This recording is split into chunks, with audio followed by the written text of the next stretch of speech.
Ma'am Rosel, pasalamat po ako. Sa lahat po ng Team Daddy Frankie, salamat po sa inyo.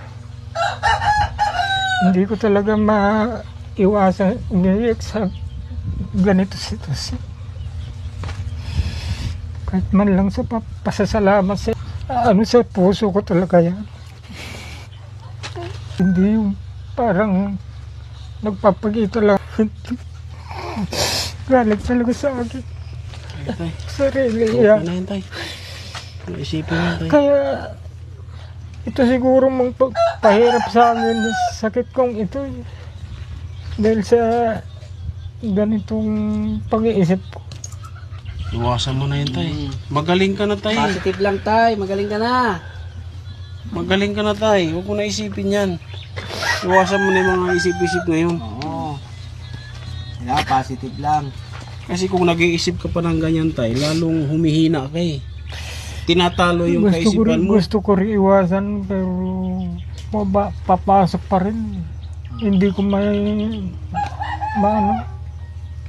Hindi, ito na gawin mo. Libangin mo tayo yung sarili mo. Yung sa mga apo mo, yan, pagtukusan mo.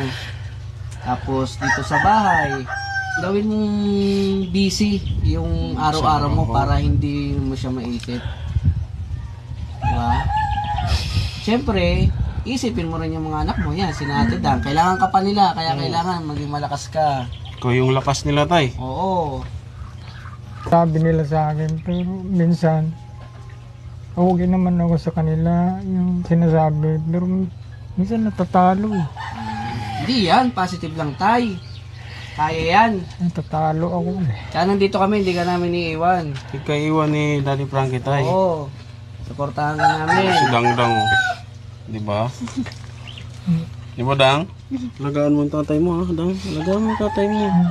Kasi medyo meron pa siyang iniisip na hindi maganda. Oo. Kwentuhan mo na ng kwentuhan araw-araw, no? Para malibang si tatay. Yung napalakas ang loob ko dahil napalapit kami kay Daddy Frankie sa inyo. Kung wala kayo, wala rin siguro eh.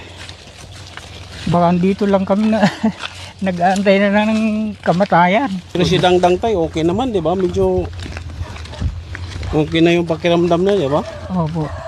Kausap na rin ng maayos. Kagabi nga tinawagan sila Gililin dyan. Nag-uusap kayo. Sabi, ba, uwi ka na ah. Sabi niya. Sabi ni Dangdang. Wala kami kasama rito. Bukas uwi ka na. Yung mga gamit niya dito kasi mag-i-school.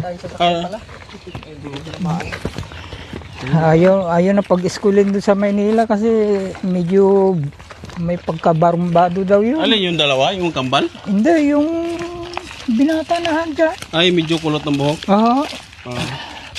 Pangalawa ni Konyon. Lenling. Pangalawang anak niya yun. Oo. Kumusta ang biyahe, tay? Okay naman. Hindi ka napagod? Hindi rin eh.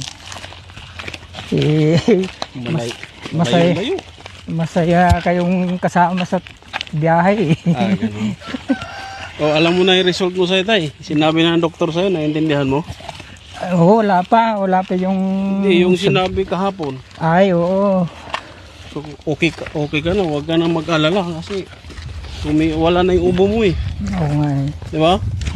Nagpapasalamat nga si Dr. Lagman dahil nawala na daw yung plema ko, ubo ko. Umano na raw yung kuhan. Gumaganda na raw yung baga ko. Yun, magandang balita tayo. Oo nga po. Kaya ngayon, boss, ang stress mo tayo, sabi. Yun. Yun, magandang balita tayo para yung Kasi stress mo. Nakakaano raw yun eh. Nakaka-epekto daw sa sakit ko. Oo. Huwag mo masyadong isipin ng problema. Minsan pumapasok sa akin yung mga problema namin.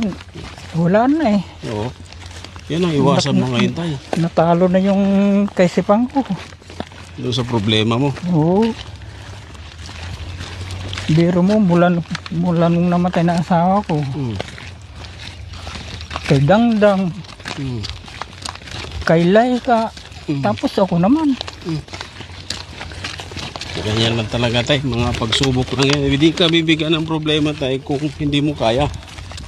Sabagay, napalakas ang loob ko dahil napalapit kami kay Daddy Frankie sa inyo. Okay. Kung wala kayo, wala rin siguro eh. Baka dito lang kami na nag-aantay na ng kamatayan.